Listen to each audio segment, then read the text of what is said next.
Saya mati gila lah. Yang kau duk kerja setam je lah. Teman nak saya kat mana? Nak saya kat mana? Telefon notis tak tadi. Kampung Israel Malaysia yang penuh yang orang selalu mati hambung. Hidup apa tuduh kita nak tak senang. Apa yang hidup orang ibu dunia. Aku tengok hidup aku tuduh kita nak tak senang. Payung yang dirampas ialah payung pinjam. Meja yang dirampas juga ialah meja pinjam. So, untuk situasi my mom, memang dia sangat serabut benda tu. Kepada pengak kuasa yang cuba nak menghalau makcik tu daripada berniaga kat situ kan, aku rasa kau orang patut pergi jumpa makcik tu balik. Minta maaf. Kau orang minta maaf balik dengan makcik tu. Sebab aku tengok doa makcik tu bukan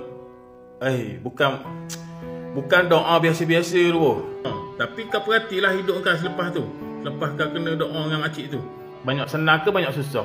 Kalau banyak susah, pergi jumpa makcik tu balik, kau pergi minta maaf dengan dia. Betul!